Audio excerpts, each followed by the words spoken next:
নমস্কার দর্শক বন্ধুরা, ঘরকন্যার খুঁটিনাটিতে স্বাগত জানাই। আজকে আমি একটি ফেমাস ট্রেডিশনাল বেঙ্গলি রেসিপি নিয়ে হাজির হয়েছি। আজকে যে রেসিপিটি বানাবো সেটা হলো মুগ ডালের মুড়ি ঘন্ট। তোমরা সকলেই এই রান্নাটি ভালোই করতে পারো। এটা কোনো নতুন রান্না নয়। আমি আমার মায়ের কাছে এই রান্নাটি শেখা। কিভাবে আমার মা এই রান্নাটি করতো আমি তোমাদের সাথে সেটা শেয়ার করব। আসুন দেখে নেওয়া যাক আজকের রেসিপি মুগ ডালের মুড়ি ঘন্ট। প্রথমে 100 গ্রাম মুগ ডাল নিয়ে নেব। গ্যাসে কড়াই বসিয়ে গ্যাসের ফ্লেম কম করে মুগ ডালটা দিয়ে হালকা করে ভেজে নেব। ভাজা হয়ে গেলে মুগ ডালটা ঠান্ডা করে ধুয়ে নেব। এরপর ওই মুগ ডালটার মধ্যে 1 চামচ ঘি দিয়ে ভালো করে মেখে 30 মিনিটের জন্য রেখে দেব। ততক্ষণ কড়াইতে রিফাইন তেল গরম করে ডুমো করে কাটা আলু আর অল্প হলুদ দিয়ে হালকা লাল করে ভাজতে থাকলাম। গ্যাসের ফ্লেম কম করে দিলাম। অন্যদিকে একটা মশলা করে নেব। তার জন্য পেঁয়াজ, আদা,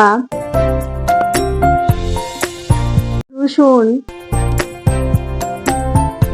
কাঁচা লঙ্কা দিয়ে মিক্সারে ব্লেন্ড করে মশলা বানিয়ে নিলাম। ততক্ষণ আলুটা হালকা লাল করে ভাজা হয়ে গেছে। তুলে নিলাম অন্য একটি পাত্রে। ওই তেলের মধ্যে শুকনো লঙ্কা, তেজপাতা,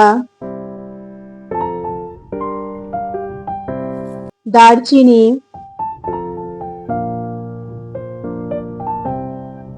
এলাচ দিয়ে নেড়ে নিলাম। তারপর আগে থেকে বেটে রাখা মশলাটা দিয়ে দিলাম। মশলা ভালো করে নাড়তে থাকলাম। তারপর ওপর থেকে কিছু গুঁড়ো মশলা দিয়ে দেব। হলুদ, জিরে গুঁড়ো, ধনে গুঁড়ো দিয়ে মশলা কষতে থাকলাম। কিছুক্ষণ কষার পর টমেটো কুচি দিয়ে আবারও মশলা কষতে থাকলাম। 5 মিনিটেরও সময় নিয়ে মশলা কষতে থাকলাম।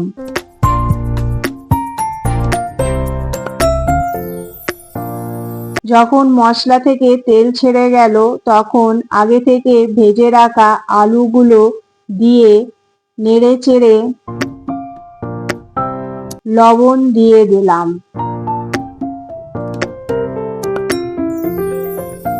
এরপর আবারও নেড়ে গরম মশলা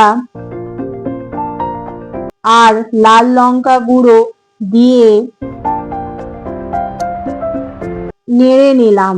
ভেজে রাখা মুগ ডালগুলো দিয়ে দিলাম। মশলার সাথে মুগ ডাল ভালো করে নাড়তে থাকলাম। 2-3 মিনিট এইভাবে নাড়ার পর জল দিয়ে দিলাম। নেড়ে চেড়ে ফুটতে দিলাম।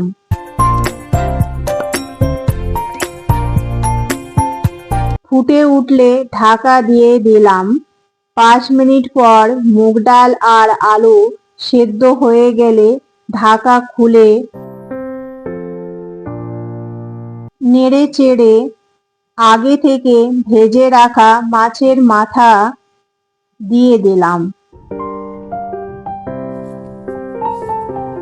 মাছের মাথাটা ভালো করে মিশিয়ে নিলাম। তারপর ঘি আর ধনেপাতা কুচি দিয়ে হালকা করে নেড়ে গ্যাসের ফ্লেম অফ করে দিলাম। মুগ ডালের মুড়ি ঘন্ট রেসিপিটি তৈরি। গরম ভাতের সাথে মুগ ডালের মুড়িঘণ্ট থাকলে আর কোনো তরকারি লাগবে না। রেসিপিটি কেমন লাগলো অবশ্যই জানাবে। যদি ভালো লেগে থাকে অবশ্যই বাড়িতে একবার কিন্তু ট্রাই করবে। আশা করছি ভিডিওটি ভালো লেগেছে। ভালো লাগলে লাইক, কমেন্ট, সাবস্ক্রাইব করার অনুরোধ রইল। আজকের মতন এই পর্যন্ত। আবারও দেখা হবে নতুন একটি রেসিপি নিয়ে। ততদিন তোমরা ভালো থেকো এবং সুস্থ থেকো।